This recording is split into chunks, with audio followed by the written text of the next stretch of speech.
North Place Youth, welcome back to episode, I think this is 3, right, Caden? Is this 3? Yeah, Three. episode Yeah. 3 of Youth Cast. And we've got a new group, new squad today hanging out with Juan Carlos, our new Next Steps and Discipleship Director at North Place Youth, at least for the time being during COVID-19. Which surprisingly enough, that's actually what our other guest pretty much is the pastor of at his church, in essence. And we have my really good friend Tylor Ritz with What's up, us. everybody? He spoke actually earlier this year. Y'all might remember him from January during our U series. He came and hung out with North Place Youth, and then of course, brethren Caden on the phone, hanging out again. Kind of a new bunch, but I'm excited. And so we're just going to have a conversation, keep going like we've been doing, about Corona, or these, what do we call it, Caden? These COVID convos, I guess. COVID combos. Yeah. We're on part 5 of 19. Part 5 of 19. That's right. In the past, each episode, we have about 2 conversations. But this first one actually may not be a COVID convo. I just kind of wanted to talk. I had an idea because everyone is kind of we're in quarantine, we're in shelter at home or whatever. And the big thing that we keep hearing is that everyone misses school, surprisingly and ironically. Everyone misses being with their friends and misses in-person classes, and they're doing school online. So I want to know, just out of curiosity's sake, what is your what would you rate your worst in-person school moment, like in junior high or high school, the most embarrassing moment, the most like the moment where you brought the most shame to yourself or you were most embarrassed, like the worst schoolyard moment you have is what I want to know. Let's start with Caden. Cool. I don't know. This was embarrassing for me, but I don't know that it's that bad necessarily. In high school, I couldn't play sports because I had this blood condition, so I wasn't allowed to play sports. But the football team recruited me to be the videographer basically for the team, so they could go back and look at film.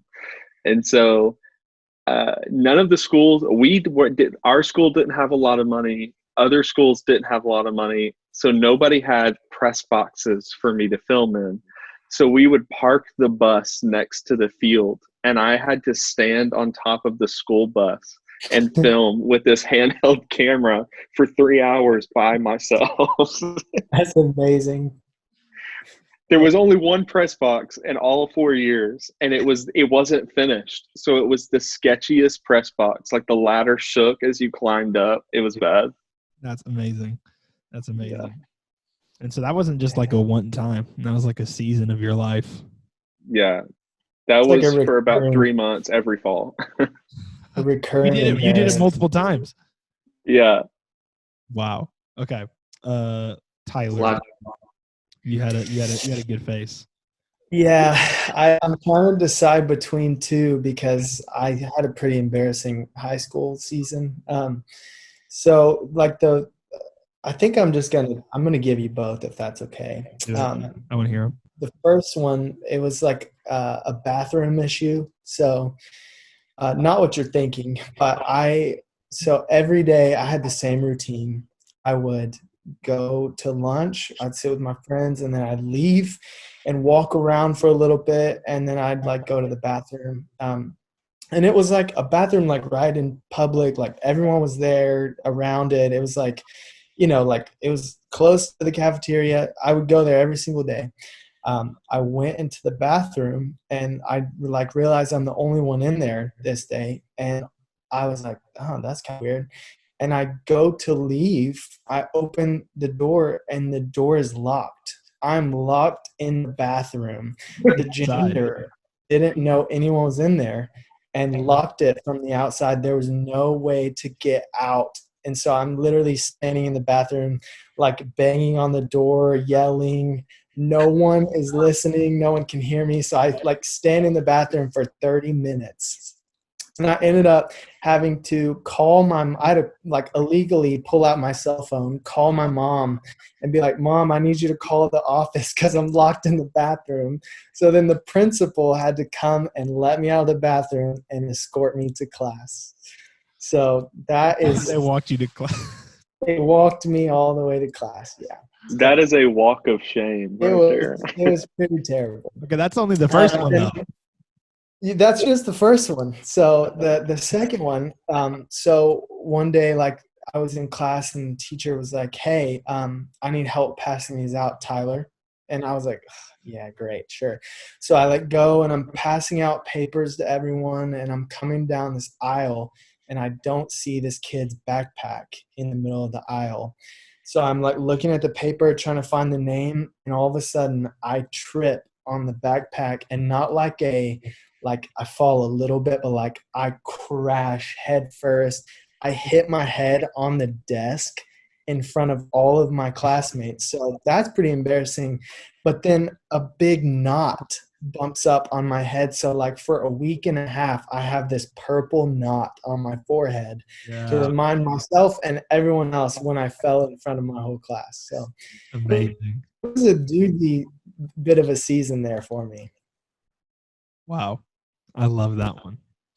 It was pretty big. For both of you, it wasn't just like, at least those, they weren't just like one moments. They were like extended periods of time. So it lasted a little longer than I was proud of. That's funny. Okay, Juan, your turn. Okay, so mine is in 4th grade. It says the end of elementary school career, but I just had to go out with a bang. So some context, my elementary school was in a neighborhood and it was a new neighborhood, so there's like construction surrounding the entire school. And, we've got our playground outside and then there's like this one field attached to the school property. And so whenever we went out for recess, we'd go out and run around out there. And there was this rock club that formed, okay? And this was like if elementary schools could have like rival gangs, and that's what these two rock clubs were. And so, yeah, and so there's like a whole hierarchy. There's like authority, like if you had the best rocks, you were at the top of the game.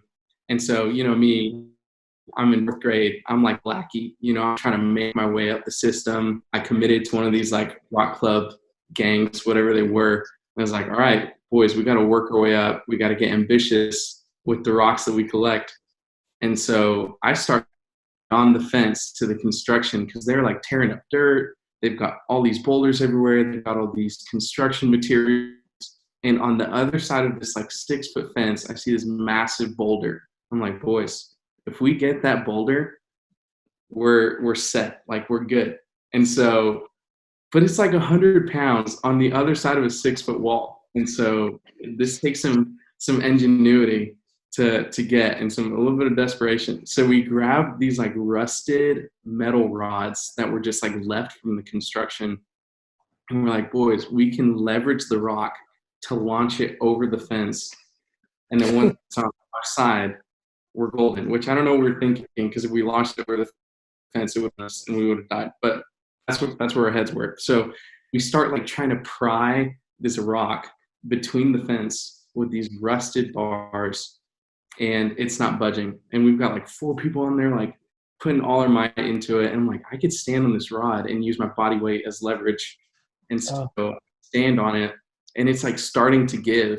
And I'm like, all right, this is working. We're doing good. So I start like jumping on the rod, and the rod finally gives way and like slips from under the boulder and whacks me in the face. And cut like a 1-inch like gouge into my head. And so like there's like blood everywhere. I'm freaking out. But I knew, I'm like, man, if I get in trouble for this and the entire rock club goes down because of me, like this would have totally backfired. I go to the nurse and they're like, what happened? I'm like, I can't tell them what we were doing out there, because then they would stop us from going out there. So I was like, I ran into a hole. That's what it was. And so what did you say? that lie. What did you tell the nurse? I said I ran into a pole. And I told him that lie. I told my dad. My dad's like, there's no way that you just ran into a pole and got these stitches. And so I actually don't know if I've ever told mom and dad this story. So if you're hearing it, he might find out when he listens to this week's episode. So, but then I ended up saying walk of shame, had to go back into class, had like 4 stitches and just the shame. And they took down the rock club because of me. So, They did. Youth cast, where the truth comes out. So they ended the rock club after that. Unfortunately. Man, I don't know. I have a story, and I think I'm gonna. It's kind of two for me. There was just it's really less of an embarrassing moment, and more when I look back, I'm just I'm blown away at what I allowed myself to do. And I was the fedora kid in junior high, and I thought that I was hot stuff. And I could do this thing where I could take the hat by the rim and I could like flip it and then put it on. Oh no. So I would like leave. I would look at people before I left, and I would be like, "All right, I'll catch you later." And then I'd like flip it and I'd leave. And I thought I was so cool. I'm like cringing for you, buddy. I'll link a picture to me. Was this during your screamo band phase, where you also played in a band? No, that was high school. Which I could. I'm just here to expose David. I could link that video too, where I'm actually screaming at the end of it if I wanted to.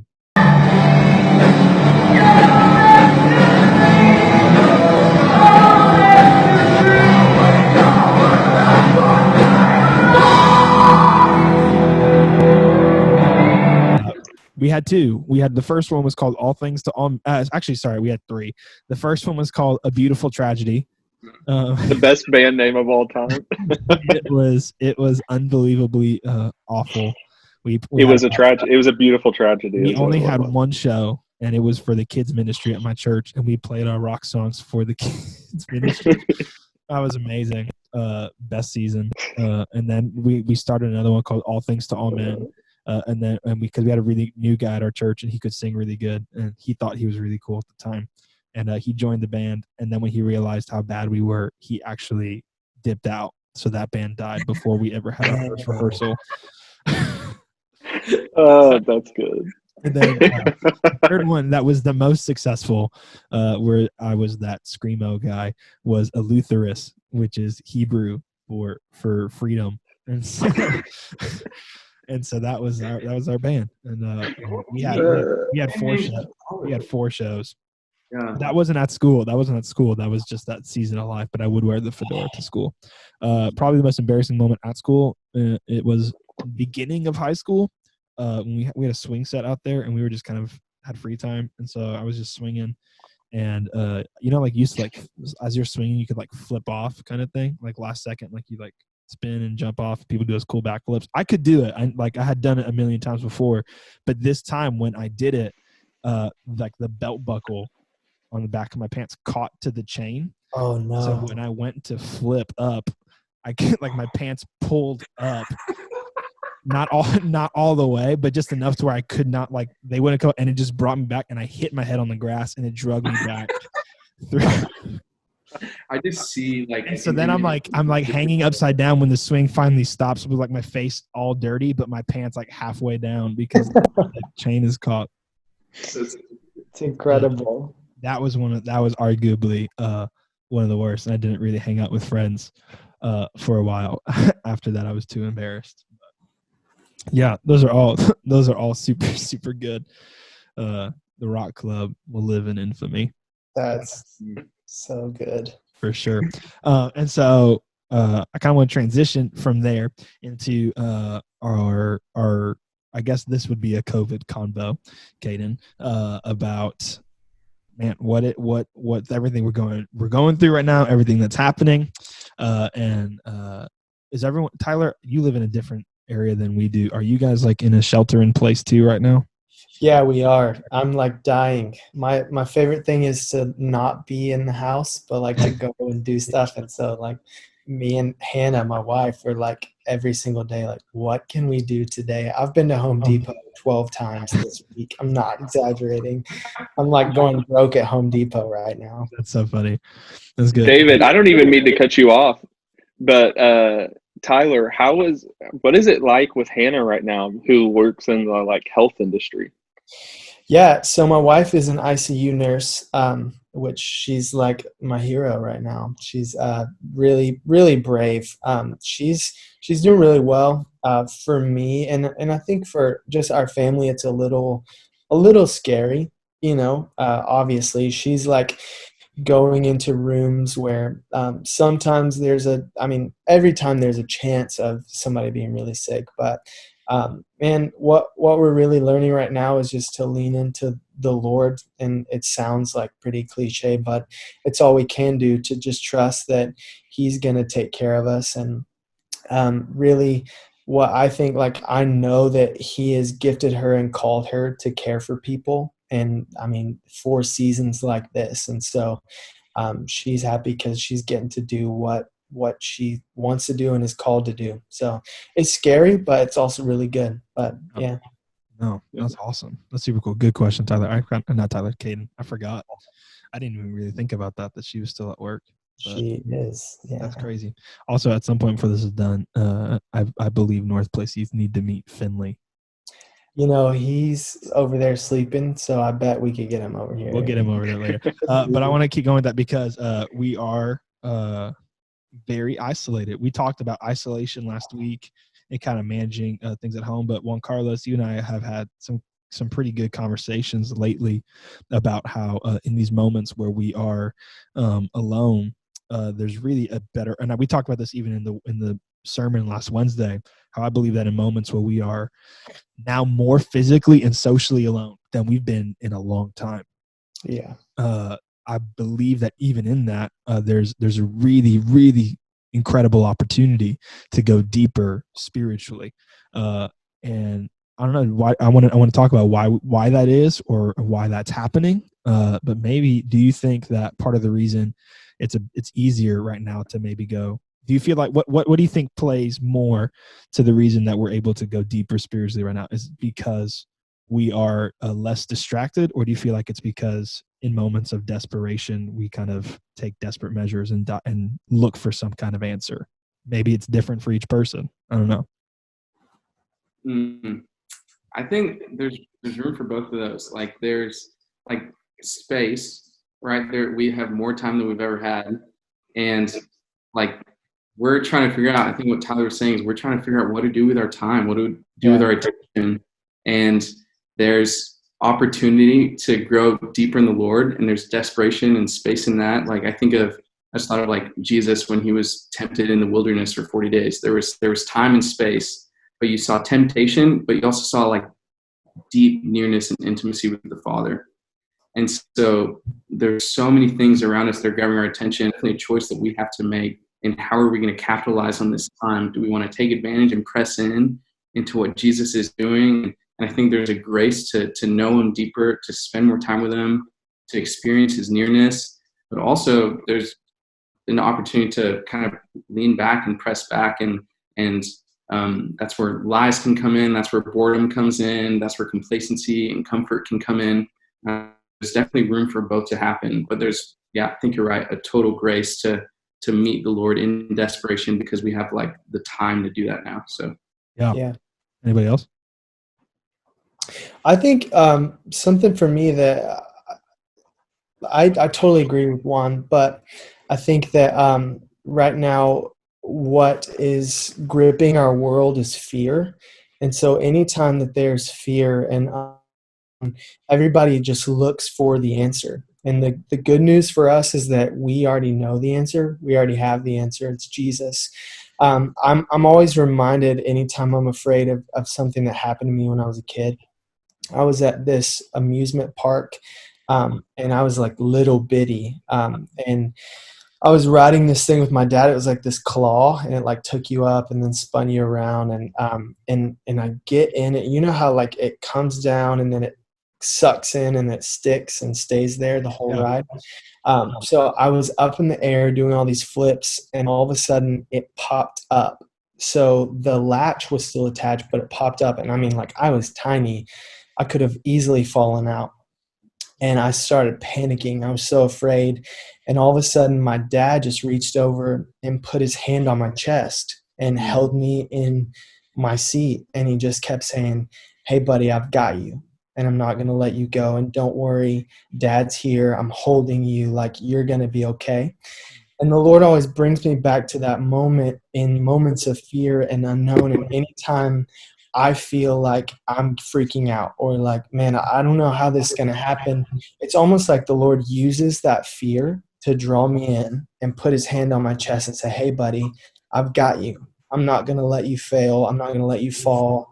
I'm going to hold you in place. Even when it feels like everything's chaotic, everything like you're going to fall out at any time, I'm holding you and I've got you.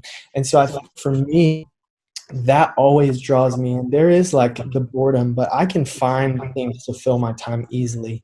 What really helps me is in those moments of fear, knowing like, man, the Lord's got me. And so that's maybe what draws me in a little more during these times. So good. Caden, you have anything on that?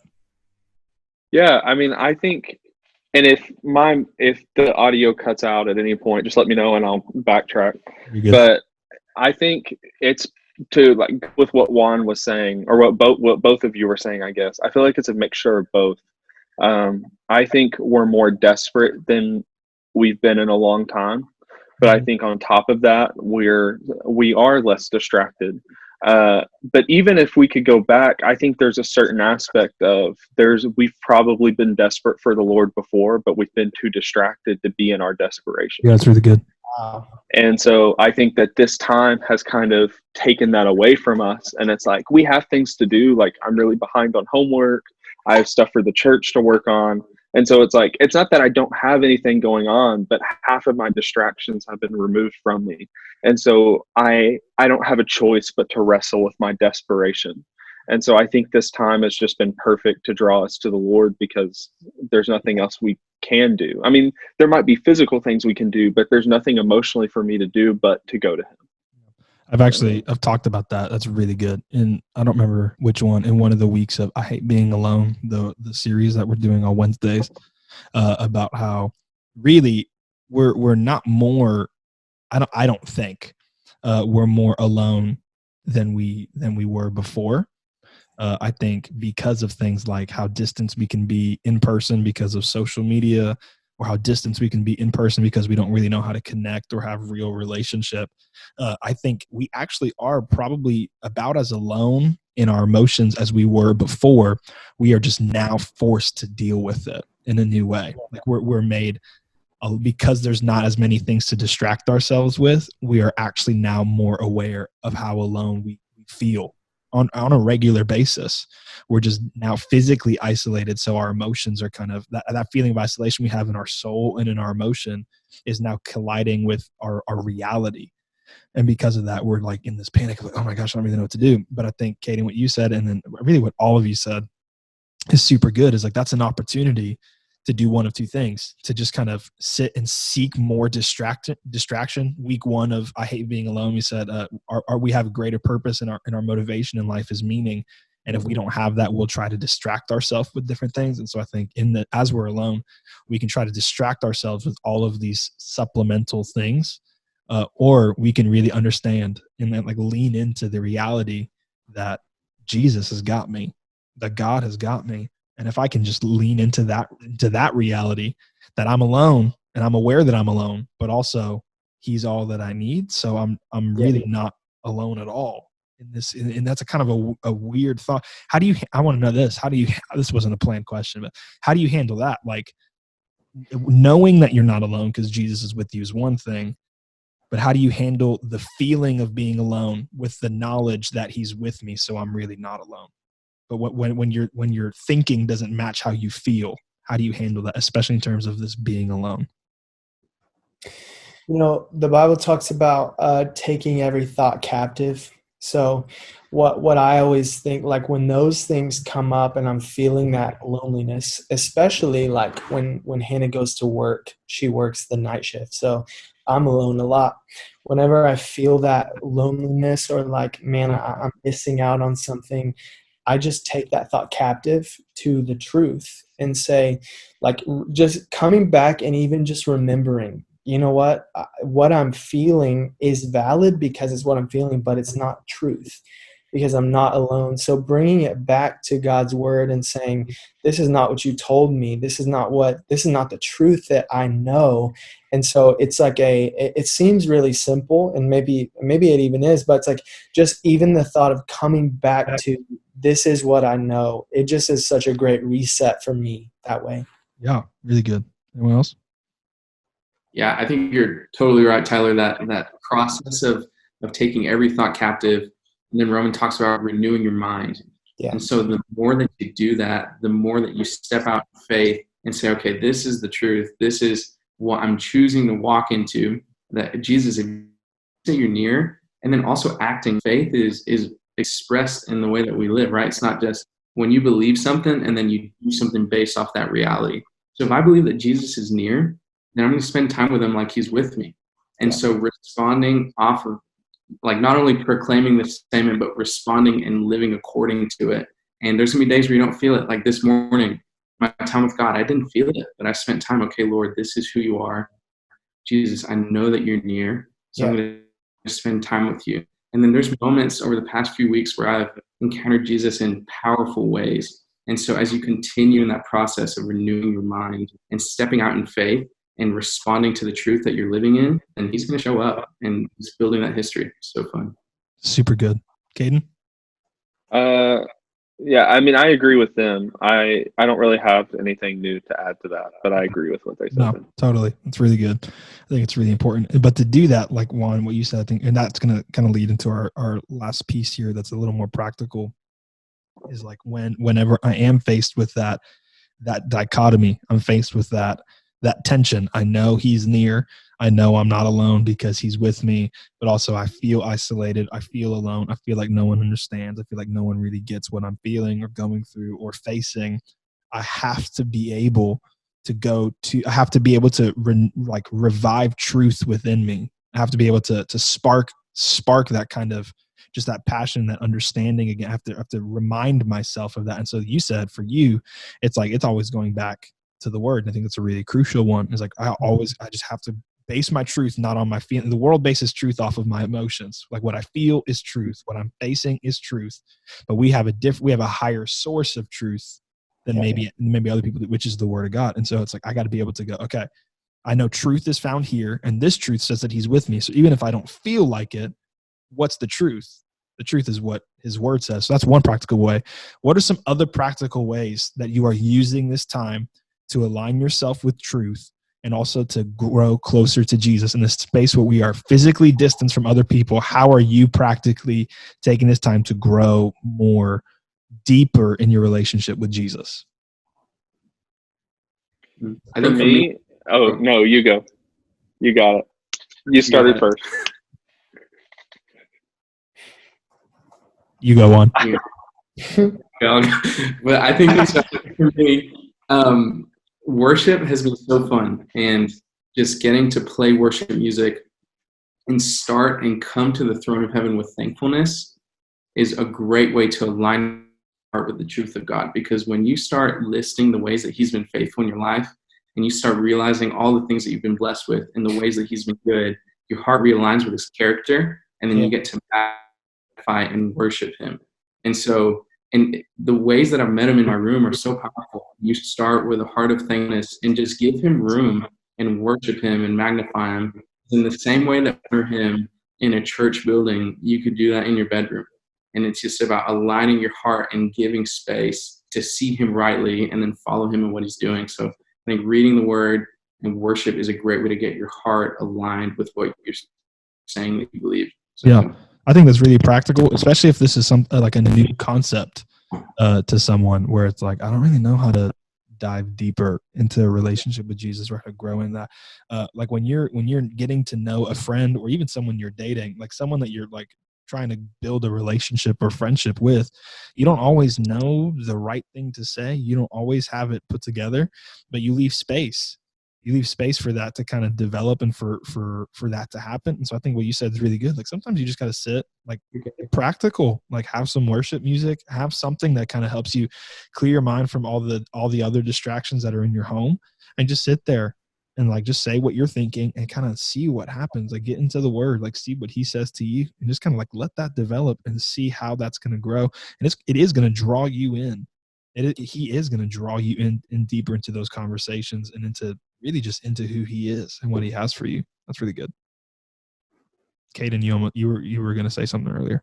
Yeah. The key for me has just been consistency, like making sure that I do something every day, because something is better than not doing anything at all. And so in those, usually when I'm feeling it, I tend to go deeper. When I'm not, I just have to force myself to do it. I just have to be consistent. And so for me, it kind of starts with, which David, you know this, because I've brought this up in various different contexts, but like I've been trying to start the days recently. Like when I first wake up, I just say like a quick prayer, and then I read the verse of the day, and then it's like it's a momentum that slowly builds into other things. So that's what I do before I ever get out of my bed. And then my goal when I get out of my bed is to go sit at a table and actually open my Bible and read, or do whatever plan I'm doing at the time. Or most of the books I read are typically nonfiction books that help grow me in some way most of the time. So I usually try to read a chapter of that or whatever. So it's usually about an hour process that I like kind of devote in the mornings, because that's what works for me. And it's just but I know that if I don't do that, whatever the daily scripture is, and then the like 30-second prayer to God in the morning, it's like it just disrupts everything. So it's that consistency of like small steps that kind of build on top of each other.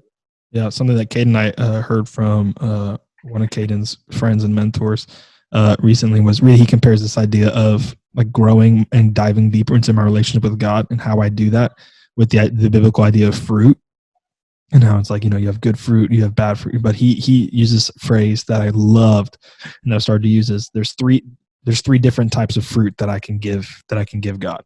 I can give him first fruit. That's a biblical one. Like the first thing people got back then, they gave it to him. It was their first fruit. The best fruit, which is like the cream of the crop, the best of what I have, I give to him. And then sometimes people just make offerings of any fruit, like whatever I have, I'm just going to give it to him. And so we look at our time, and we look at how we, like the time spent in our days when we're isolated and when we're alone. How do we dive deeper with God? Man, look for first fruit opportunities. So like Kane said, I wake up first thing, even if it's just like 10 seconds of, I give you this day. I love you. Thank you for who you are. Whatever you want to do through me. Like that's first fruit, like right there. And it's like, but if you're not awake in the morning, that ain't going to be your best fruit. Like if you have schoolwork that you got to get done, your mind's going to be preoccupied. That's not your best fruit. So what's the best fruit? Like invest in your best fruit, and that's going to help you go a little bit deeper too. And then if you can't do first fruit, you can't do best fruit. Like he said, something's better than nothing. So just give him any fruit. Like okay, I got 5 minutes. Sweet. Let's pray. Or I got 5 minutes. I can read the verse here. And like that, even though simple thinking that way is really practical and simple to start building that relationship a little bit stronger, and to help you dive a little bit deeper. And I love that concept. I think it applies really well right now when we have a lot of more fruit to give in terms of our time than we maybe had before. Tyler, what were you thinking? That's all so good. Something that I'm like learning right now, because I mean, like this is very new to me too. Like I get up every day, go to work. I'm never just sitting at home. And what I'm really learning right now is that my physical discipline transfers into spiritual discipline. And so my natural tendency, I am like a Netflix boy. My nature may be to lay on the couch all day. Well, first of all, that's not going to work because I have a job. That won't work for the students because you have schoolwork that you still have to do, right? But the thing that like I realize is maybe some days I could get away with sleeping in until 10 and then just jumping straight into work, jumping on that call. But what I'm finding is like, if I will get up and I'll get ready like I'm going to work, and I'll do things that are like normal in my schedule, it's a lot easier for me to prioritize that time with the Lord. And so it's super practical, super easy, but really it's like I get up at a normal time. I don't sleep in like I would. I will, like Caden said, I'll go and take that time first thing with the Lord. and then I'll do things that are very practical, like, hey, actually, I'm going to get dressed. Like, I like to wear sweatpants, but at least on the top, I'm going to wear a button up. So it's like business on the top, party on the bottom, right? But I'm going to do something to have some sense of normalcy. And Right. I think that when I can do that in normal everyday things, it's eventually going to translate into, hey, actually, this time with the Lord is a normalcy. And that communion with the Lord, the three fruits, that is genius. I love that. I'm going to use that forever. Yeah. But those things are things that it's not any less spiritual if you schedule those things. Yeah. It actually, maybe creating it and making it a discipline makes it a little bit more of a sacrifice. And so I think that can actually honor God even more with the heart that you're doing it in. Yeah, I think that's really, really good. But I think that's a big deal. And if you're not necessarily that way, so like example, Claudia and I are very different in this. If Claudia did the same thing every single day, actually she did one time. She's like, I'm gonna be so disciplined with my prayer time and my reading time and whatever. And she felt like she was doing a disservice to herself and to God because she was so angry because she hates being boxed in.